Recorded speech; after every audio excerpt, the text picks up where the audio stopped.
YONO 2:9 வாசிங்க. நானோவெனில்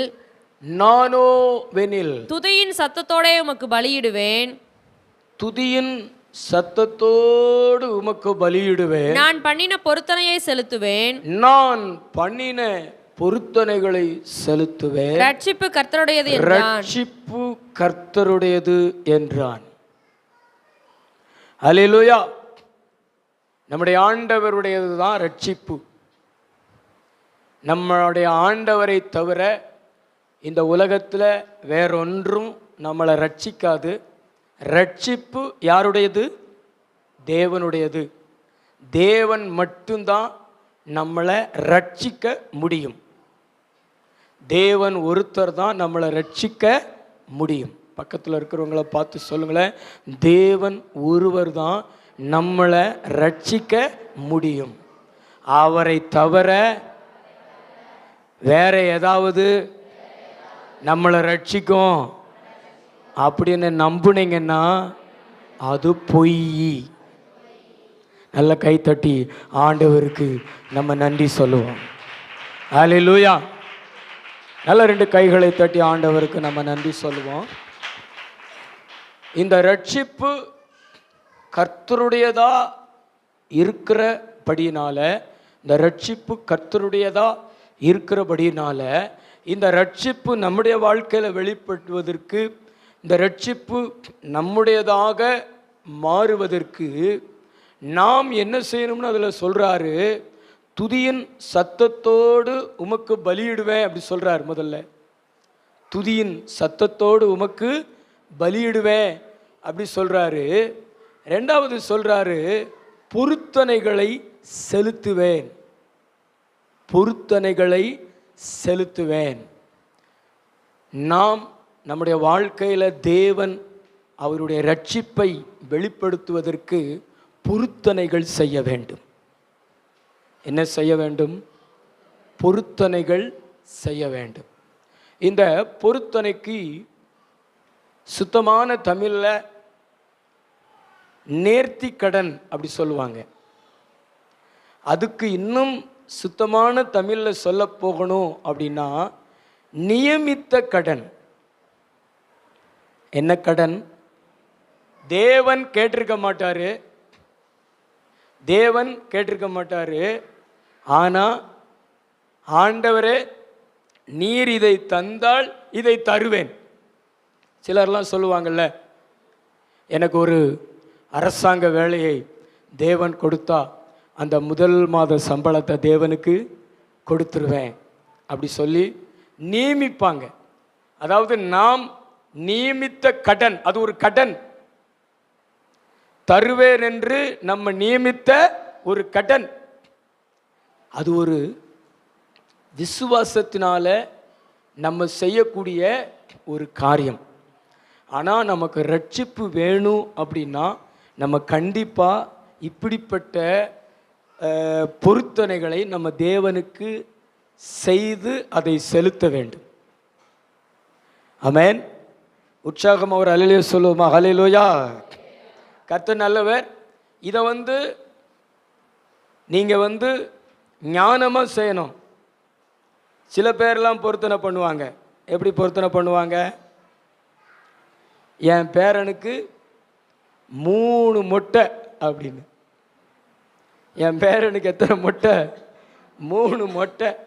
பேரன் வளர்ந்து தாத்தாவை பார்த்து சொல்லுவான், தாத்தா உனக்கு மொட்டை போட வேண்டியதானே, சும்மா என் மண்டையவே வலிச்சு வலிச்சு விட்டுற அப்படின்னு. அதாவது மொட்டை போடுறத குறித்து பொருத்தனை பண்ணுவாங்க.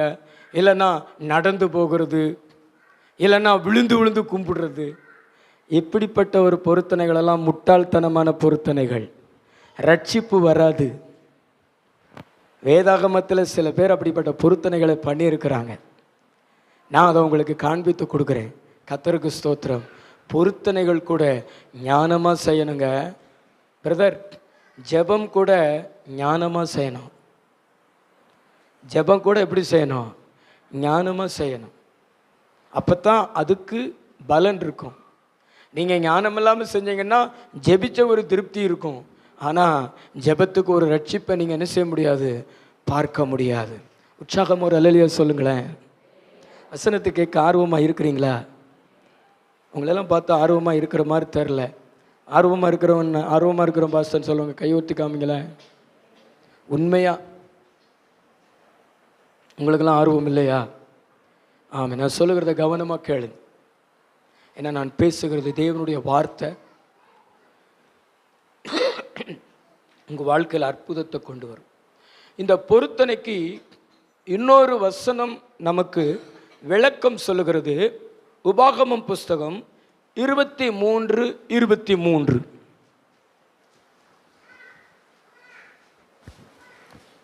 நீ பொருத்தனை பண்ணாதிருந்தால் உன்மேல் பாவம் இல்லை, உன் வாயினால் சொன்னதை நிறைவேற்ற வேண்டும், உன் தேவனாகிய கர்த்தருக்கு உன் வாயினால் நீ பொருத்தனை பண்ணி சொன்ன உற்சாக பலி செலுத்து தீர்ப்பாயாக. சிஸ்டர், பொருத்தனை என்பது என்ன பலி? பின்னாடி உள்ளவங்க சொல்லுங்களேன், சத்தமா சொல்லுங்களேன். உற்சாகம்னா என்னது? உற்சாக பலினா என்னது? ஆண்டவர் எனக்கு பலி செலுத்துன்னு சொல்லியிருக்க மாட்டார், ஆனால் நீங்கள் பலி செலுத்துவீங்க. அதாவது தானா செலுத்துகிற பலி. அதுக்கு ஆங்கிலத்தில் என்ன சொல்லப்படுகிறது அப்படின்னா வில்லிங். தானா, உற்சாகமா, ஆவியில் ஒரு உற்சாகம் வந்து ஆண்டவருக்கு செலுத்துகிற ஒரு பலி. இந்த பொருத்தனையுமே ஆண்டவர் உங்கள்கிட்ட கேட்டு நீங்கள் செய்கிறதல்ல, நீங்களா உங்கள் மனசில் அவரை விசுவாசித்து அவருக்கு பொருத்தனை செய்கிறீங்க. அது வந்து நீங்கள் உற்சாகமாக செய்கிற பலி. ஆண்டவர் உங்களுக்கு அற்புதம் செஞ்சிருவார், நீங்கள் அந்த பொருத்தனைகளை செலுத்துவீங்க. இதைத்தான் வேதம் சொல்லுகிறது உற்சாகமான பலி. இதை நீங்கள் செலுத்தணும். ஆனால் பொருத்தனை பண்ணிட்டு நீங்கள் செலுத்தாமல் இருக்கக்கூடாது. அதுக்கு நீங்கள் பொருத்தனை செய்யாமலே இருந்துடலாம். அப்படி நீங்கள் செஞ்சுட்டு செலுத்தலை அப்படின்னா ஆண்டவரை ஏமாத்துறீங்கன்னு அர்த்தம். அவர் உண்மை உள்ளவர். நம்ம கண்டிப்பாக ஆண்டவருக்கு பொருத்தனைகளை என்ன செய்யணும்? செலுத்தணும். ரட்சிப்பை பெற்றுக்கொள்வதற்கு நாம் பொருத்தனை செலுத்தணும். இவர் அப்படித்தான் சொல்கிறாரு. சங்கீதம் 65:2 கூட சொல்லுகிறது. வாசிங்களேன், 1-2 வாசிங்களேன். தேவனே சீயோனில் உமக்காக துதியானது அமைந்து காத்திருக்கிறது. பொருத்தனை உமக்கு செலுத்தப்படும். ஹல்லேலூயா. அதுக்கு அடுத்த ஒரு வசனத்தை வாசிச்சிருங்களேன். ஜெபத்தை கேட்கிறவரே மாம்சமான யாவரும் உம்மிடத்திற்கு வருவார்கள். உற்சாகம் ஒரு அல்லேலூயா சொல்லுங்களேன். சீயோனிலே பொருத்தனைகள் செலுத்தப்படும். நீங்க பொருத்தனைகளை செய்து பொருத்தனைகளை செலுத்துங்களே, உங்க ஜெபங்களுக்கு பதில் கிடைக்கும். அவ்வளவு பொருத்தனைக்கு ஒரு வலிமை உண்டு. அதனால தான் வேதாகமத்தில் அதை செலுத்தி நிறைவேற்றி அற்புதத்தை பெற்றிருக்கிறார்கள். உற்சாகம் ஒரு அல்லேலூயா சொல்லுங்களேன். ஹல்லேலூயா. கர்த்தர் நல்லவர். 1 சாமுவேல் 1வது அதிகாரம் 11வது வசனத்தை வாசிங்களேன். சேனைகளின் கர்த்தாவே தேவரீர் உம்முடைய அடியாளின் சிறுமையை கண்ணோக்கி பார்த்து உம்முடைய அடியாளை மறவாமல் நினைத்தருளி உமது அடியாளுக்கு ஒரு ஆண் பிள்ளையை கொடுத்தால் அவன் உயிரோடு இருக்கும் சகல நாளும் நான் அவனை கர்த்தருக்கு ஒப்பு கொடுப்பேன். அவன் தலையின் கன்னிகாரியின் மேல் சவரன் கத்தி படுவதில்லை என்று சவரன் கத்தி படுவதில்லை என்று பொருத்தனை பண்ணினாள். பொருத்தனை பண்ணினாள். நான் சொல்றத நல்லா கவனிங்க. நம்ம ஆண்டவருக்கு எப்படிப்பட்ட பொருத்தனைகளெல்லாம் நம்ம செலுத்தணும். நீங்க வாட்டில் இந்த உலக பிரகாரமா முட்டாள்தனமா பண்றாங்களே, அப்படிப்பட்ட பொருத்தனைகளை செய்யக்கூடாது. அன்னாள் மாதிரி, நீர் எனக்கு ஒரு ஆண் குழந்தைய கொடுத்தா அதையே உமக்கு தருவேன், அதையே உமக்கு தருவேன். எவ்வளவு பயங்கரமான ஒரு பொருத்தனை பாருங்களேன். இந்த பொருத்தனைக்கு அப்புறம் அன்னாள் துக்கமுகமாக இருந்ததில்லை. ஆண்டவர் அவளுடைய ஜெபத்துக்கு பதில் கொடுத்தார், ஆண் குழந்தையை கொடுத்தார். அதே மாதிரி அந்த குழந்தை விவரம் அறிந்தவுடன் ஆலயத்தில் கொண்டு வந்து விட்டுட்டா, ஆசாரிப்பு கூடாரத்தில் கொண்டு வந்து விட்டுட்டா. ஒரு சின்ன சட்டையை தச்சு ஆலயத்தில் கொண்டு விட்டுட்டா. அதுக்கு பிறகு அவளுக்கு 5 குழந்தைகளை தேவன் கொடுத்தார். ரொம்ப காலமாக குழந்தை இல்லை, நிந்தைகளை அனுபவிச்சுக்கிட்டு இருந்தா. அவளுடைய கணவருடைய இன்னொரு மனைவி நிந்தித்து கொண்டிருந்தா, குறை சொல்லி கொண்டிருந்தா, பிள்ளை இல்லாதவளே அப்படி சொல்லி குற்றப்படுத்தி கொண்டிருந்தா. ஆலயத்துக்கு வரும் பொழுதெல்லாம், வருஷத்துக்கு ஒரு முறை பலி செலுத்த வரும் பொழுதெல்லாம் இவள் அழுது கொண்டுதான் இருப்பாள். கணவர் வந்து தேற்றுவார், 2 பங்கு கொடுப்பாரு, தேற்றுவார். அப்படிப்பட்ட சூழ்நிலையில் ஒரு நாள் இவள் ஆலயத்துக்குள்ள போய் மனம் கசந்து அழுது பொருத்தனை செய்தாள். ரொம்ப நாளாக உங்களுக்கு காரியம் நடக்கலையா? நீங்க ஒரு பொருத்தனையை செய்யுங்க, கர்த்தருக்கு அற்புதம் நடக்கும்.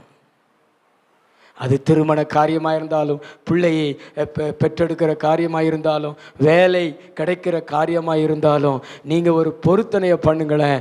நீண்ட நாள் எதிர்பார்த்து வர தடைப்பட்டிருக்கிற ஆசீர்வாதங்கள் உங்கள் கரங்களில் வந்து கிடைத்து விடும். அல்லேலூயா! நல்ல கைத்தட்டி ஆண்டவருக்கு நன்றி சொல்லுவோமா? அப்படித்தான் நம்ம பொருத்தனைகள் பண்ணணும். ஆனால் அந்த பொருத்தனைகள் பண்ணுவதற்கு உங்களுக்கு விசுவாசம் வேணும். அந்த பொருத்தனைகள் பண்ணுவதற்கு உங்களுக்கு அர்ப்பணிப்பு வேணும். நிறைய பேர் பாருங்களேன், முதல்ல பண்ணுவாங்க, ஆனால் மறுபடி என்ன செய்வாங்கன்னா அந்த அற்புதம் நடந்தோடனே மறந்துடுவாங்க. அப்படி மறக்கக்கூடாது. ஆண்டவருக்கு கோபம் வந்துடும். அவர் எப்படி உண்மையுள்ளவராக இருக்கிறாரோ அதே மாதிரி நாமும் நம்முடைய வார்த்தையில் எப்படிப்பட்டவங்களாக இருக்கணும்? உண்மையுள்ளவங்களாக இருக்கணும். பக்கத்துல பார்த்து சொல்லுங்களேன், பொருத்தனைகளை செலுத்துங்கள். நீங்கள் செலுத்துகிற பொருத்தனைகள் உங்களாக இருக்கணும், உங்களுடையதாக இருக்கணும். உங்கள் சரீரத்தில் ஆண்டவருக்காக நீங்கள் விட்டு விடுகிற ஒரு அர்ப்பணமாக இருக்கணும். சவரன் கத்தி இவன் தலைமேல் படுவதில்லை, அது ஒரு பொருத்தனை.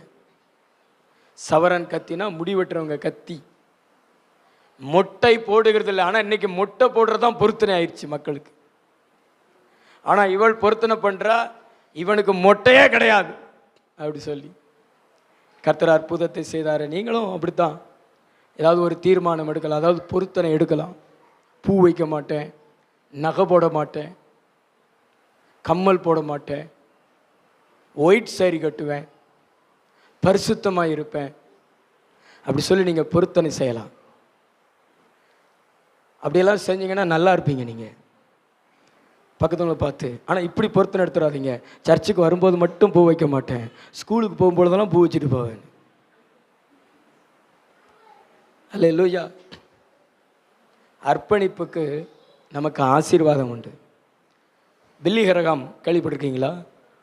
அவர் இப்போ இல்லை. உலகத்திலேயே சுவிசேஷ கூட்டத்தில், அவருடைய கூட்டத்தில் தான் மக்கள் அதிகமாக கூடினார்களாம். நம்பர் 1ல் இருக்கிறார். அதுக்கு காரணம் என்ன தெரியுமா? அவரும் அவருடைய நண்பர்களும் ஒரு நாள் பொருத்தனை செய்தார்களாம். வாலிபத்தில் என்ன பொருத்தனை அப்படின்னா, என்னுடைய மனைவியை தவிர வேற எந்த பெண்ணுடனும் நான் தனிமையில் நேரத்தை செலவழிக்க மாட்டேன் அப்படி சொல்லி. இன்னைக்கு நிறைய பேர் பொருத்தனை எடுக்கிறாங்க. என் மனைவியை தவிர மற்ற பெண்களோடு தான் நான் நிறைய நேரம் செலவழிக்கணும். விளங்காமல் போகுது குடும்பம். அல்லேலூயா சொல்லுங்களேன். அதை அப்படியே கடைப்பிடிச்சார். நம்ம நாட்டிலையாவது இந்த கற்பு அப்படிங்கிற ஒழுக்கம், ஆண் ஒரு சீட்டில் உட்காந்துருந்தா பெண் அதில் போய் உட்கார மாட்டாங்க, பெண் உட்காந்துருந்தாங்கன்னா ஆண் அதில் போய் உட்கார மாட்டாங்க. ஆனால் வெளிநாட்டில எல்லாம் அது அப்படியே மாறி இருக்கும். கை கொடுப்பாங்க, முத்தம் கொடுப்பாங்க, அந்த மாதிரி கலாச்சாரம். ஆனால் அப்படிப்பட்ட ஒரு கலாச்சாரத்தில் ஆண்டவருக்கு பரிசுத்தமாக வாழ்ந்த ஒரு தேவனுடைய மனுஷன் அல்லவோ. அதனால தான் கர்த்தர் அவரை கனம் பண்ணார். வெளிநாட்டில எல்லாம் ஒரே மனைவியோட வாழ்கிறது ரொம்ப கடினம். டைவர்ஸ் தான். பெண்களும் கணவரை விவாகரத்து பண்ணுவாங்க, ஆண்களும் மனைவியை விவாகரத்து பண்ணுவாங்க. நம்ம ஊரில் மாதிரி கடைசி வரைக்கும் வாழ்க்கையை கொண்டு போகணும்னு நினைக்க மாட்டாங்க. அப்படிப்பட்ட கலாச்சாரம். ஆனால் அப்படிப்பட்ட ஒரு கலாச்சாரத்தில் அந்த மனுஷர் கடைசி வரைக்கும் மனைவியோடு வாழ்ந்து இன்னைக்கு அவருடைய பிள்ளைகள் கர்த்தருடைய ஊழியத்தை செய்கிறார்கள். ஆமென். நீங்கள் என்ன பொருத்தனை செய்ய போகிறீங்க? சர்ச்சை விட்டு எந்திரிச்சு ஓட போகிறோம்னா? அல்லேலூயா. நம்முடைய பொருத்தனைகள் ஞானமுள்ளதாக இருக்கட்டும். ஆமென். பொருத்தனை பண்ணுவீங்களா? பொருத்தனை பண்ணி பாருங்க, கர்த்தர் உங்களை ஆசீர்வதிப்பார். நான் பேசுகிறேன், ஆனால் இந்த வார்த்தைக்கு நீங்கள் கீழ்ப்படிந்து அர்ப்பணித்தீர்கள் என்றால் சீக்கிரமாய் எதிர்காலத்தில் பிரகாசத்தை பெற்றுக்கொள்வீங்க. அதுவும் உங்களுடைய பிரகாசம் மற்றவங்களை விட சிறப்பானதாக இருக்கும். ஏன்னா பொருத்தனைக்கு தக்க கர்த்தர் பலன் கொடுக்கிற தேவனாக இருக்கிறார். அல்லேலூயா சொல்லுவோமா? ரெண்டாவது ஒரு காரியத்தை வாசிங்களா. ஆதியாகமம் 28:22. ஆதியாகமம் 28:22. நான் தூணாக நிறுத்தின இந்த கல், நான் தூணாக நிறுத்தின இந்த கல் தேவனுக்கு வீடாகும், தேவனுக்கு வீடாகும். தேவரீர் எனக்கு தரும் எல்லாவற்றிலும், தேவரீர் எனக்கு தரும் எல்லாவற்றிலும் உமக்கு தசமபாகம் செலுத்துவேன் என்று, உமக்கு தசமபாகம் செலுத்துவேன் என்று பொருத்தனை பண்ணிக்கொண்டான். பொருத்தனை பண்ணி கொண்டான். பக்கத்தில் உள்ளவங்களை பார்த்து சொல்லுங்களேன், தேவன் எனக்கு தரும் எல்லாவற்றிலும் தசமபாகம் செலுத்துவேன் என்று பொருத்தனை பண்ணி கொண்டான். யாக்கோபினுடைய ஆசீர்வாதத்தின் ரகசியம் என்ன? யாக்கோபை போல நீங்க ஆசீர்வதிக்கப்பட விரும்புறீங்க. என் ஆடுகள் பெருகணும், என் வேலைக்காரங்க பெருகணும், என் பிள்ளைகள் பெருகணும், நாங்கள் இரு பரிவாரங்கள் உடையவங்களாக மாறணும் அப்படின்னு பாட்டெல்லாம் பாடுறீங்க. ஆனால் யாக்கோபினுடைய ஆசீர்வாதத்தின் ரகசியம்,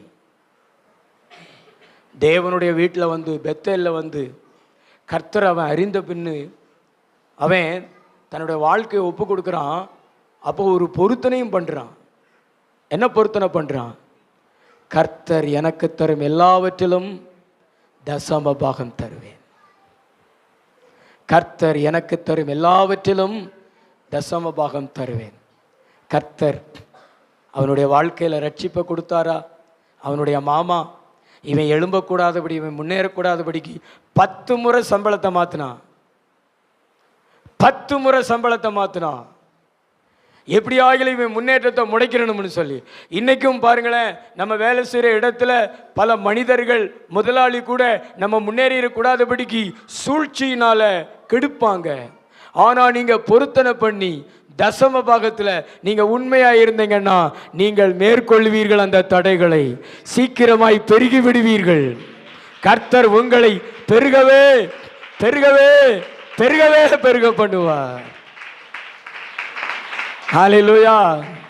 நல்ல 2 கைகளை தட்டி ஆண்டவருக்கு நன்றி சொல்லுங்க. ஆமென்.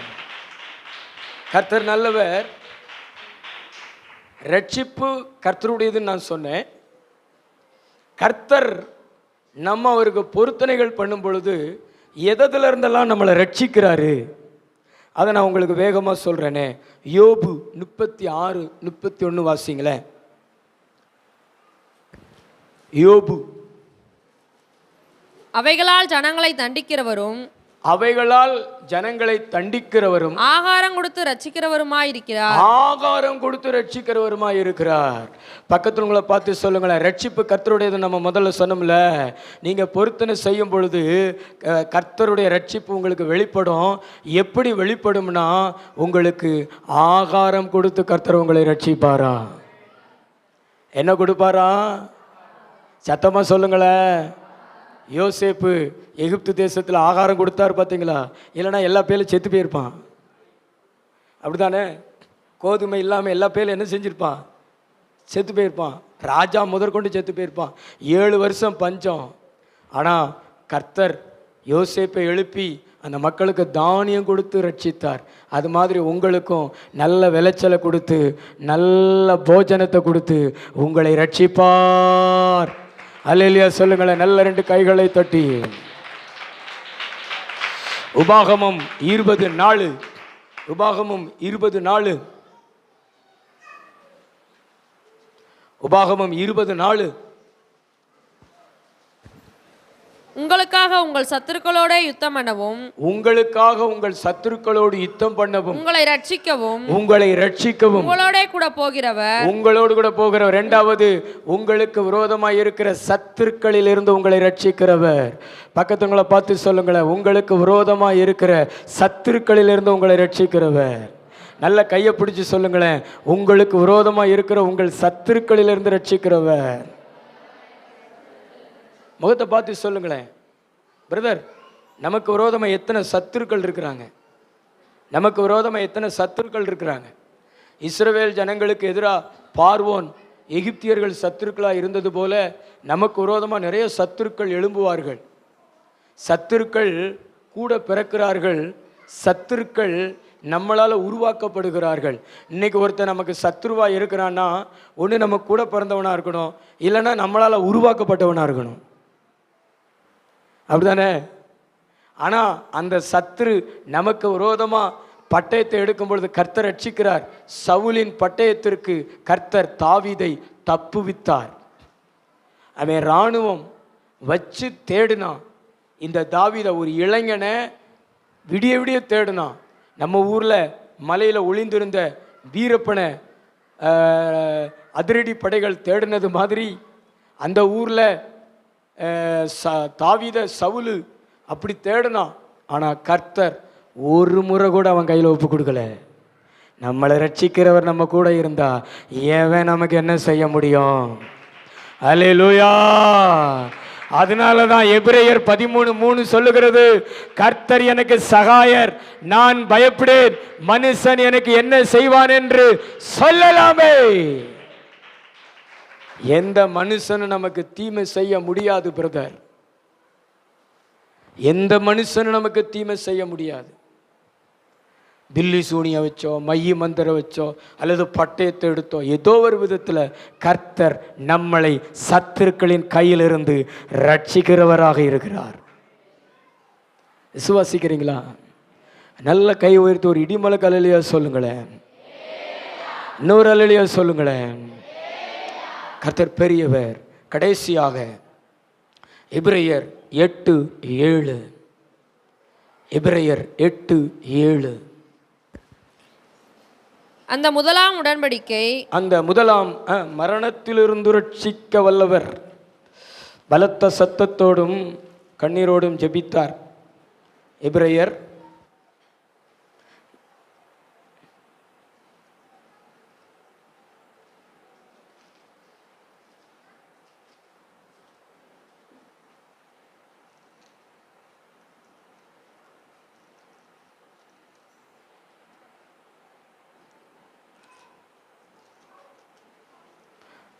5:7.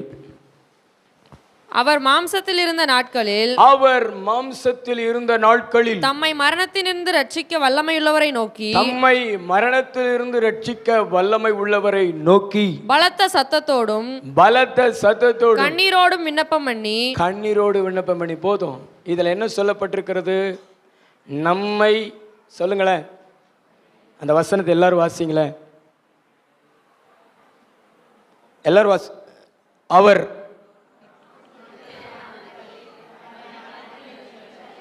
அதை இன்னொரு முறை சத்தமா வாசிங்களேன்.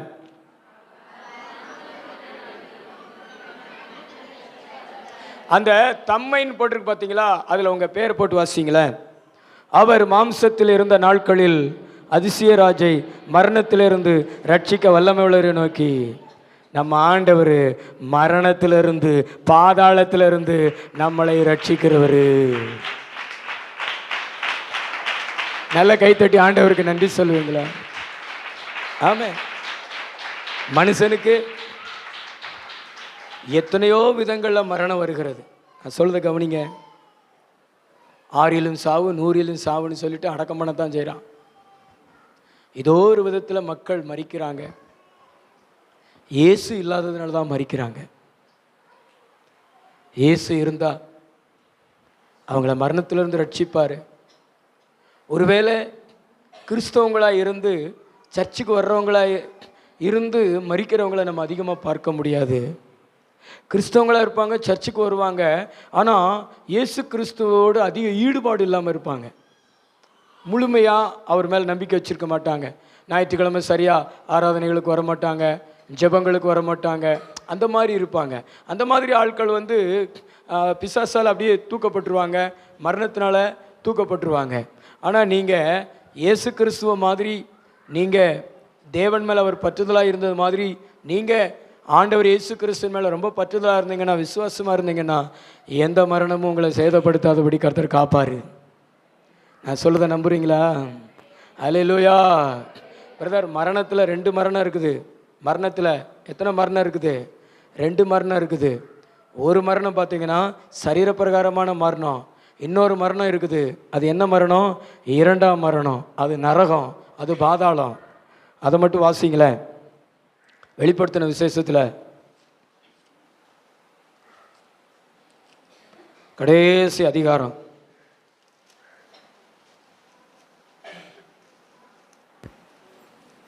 21:8 வாசிங்களேன். 21:8. பயப்படுகிறவர்களும் அவிசுவாசிகளும் அருவருப்பானவர்களும் கொலைபாதகரும் விபச்சாரக்காரரும் சூனியக்காரரும் விக்கிரகாராதனைக்காரரும் பொய்யர் அனைவரும் இரண்டாம் மரணமாகிய அக்கினியும் கந்தகமும் எரிகிற கடலிலே பங்கடைவார்கள். சிஸ்டர், இந்த மரணத்தை விட 2ஆம் மரணம் கொடியது. நான் சொல்கிறத நிமிர்ந்து பாருங்களேன். அங்கே என்ன இருக்கிறது? அக்னியும் இருக்கும், கந்தகமும் இருக்கும். சொல்லுங்களேன், பேசுங்களேன். கந்தகமாக இருக்கும். இன்றைக்கி உங்களுக்கு தெரியாது, ஆனால் நீங்கள் அதுக்குள்ளே போகும்பொழுது தான் தெரியும். அதனால தான் ஒரு அம்மா பாடியிருக்கிறாங்களே, அங்கே எரியுது பாரக்கினி கந்தக கடலே, அங்கே துடிக்குது பார் பாவம் செய்த உடலே. நரகம்னு ஒன்று இருக்குது, வேதனைன்னு ஒன்று இருக்குது. அதனால தான் இயேசு கிறிஸ்து உங்களை தேடி தேடி வர்றார்.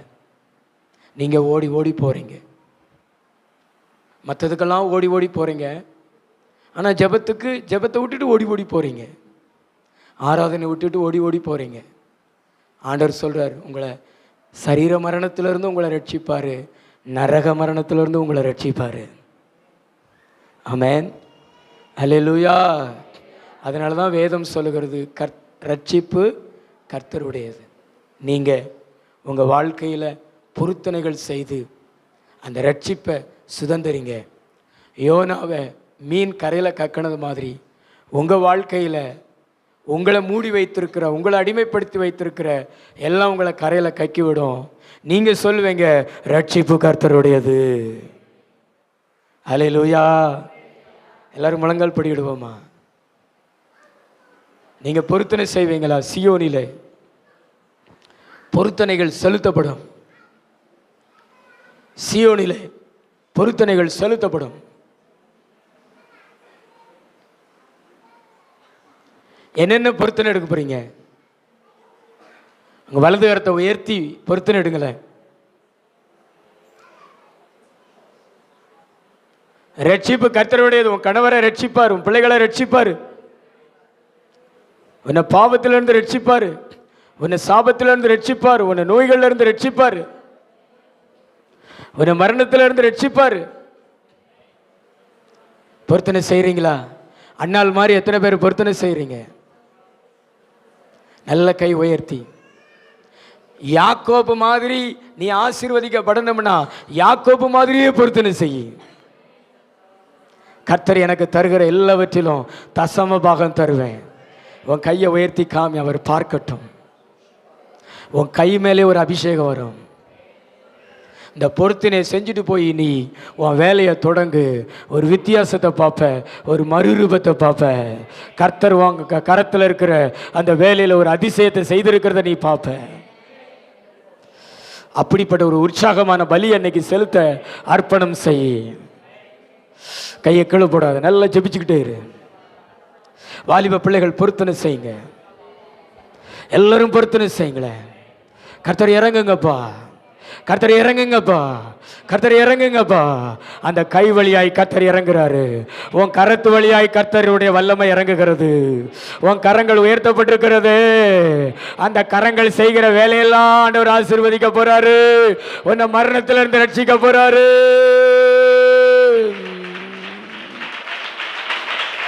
நல்ல அபிஷேகத்தில் நிறைந்து, அந்நிய பாஷையில் நிறைந்து, கைத்தட்டி கைத்தட்டி கைத்தட்டி பெற்றுக்கொள்ளுங்க. வாலிப பிள்ளைகள் பெற்றுக்கொள்ளுங்க. பொருத்தனையை செலுத்த அர்ப்பணித்திருக்கிற உனக்கு ரட்சிப்பு உண்டு, உனக்கு விடுதலை உண்டு. நன்றி நன்றி நன்றி ஏசப்பா. ஆண்டவரே, இன்னைக்கு ஜெபங்களை பொறுப்படுத்திக் கொண்டதற்காய் நன்றி. வேத வசனங்களுக்கு கொடுத்ததற்காய் நன்றி. எங்களை ரட்சிங்கப்பா. பிள்ளைகள் செய்த பொருத்தனைகளை நிறைவேற்ற உதவி செய்யுங்கப்பா. தொடர்ந்து நடத்துங்க. உங்கள் நன்மை, உங்கள் கிருபை, உங்கள் தயவு பெருகட்டும். இயேசு கிறிஸ்துவின் மூலம் ஜெபிக்கிறோம் நல்ல பிதாவே.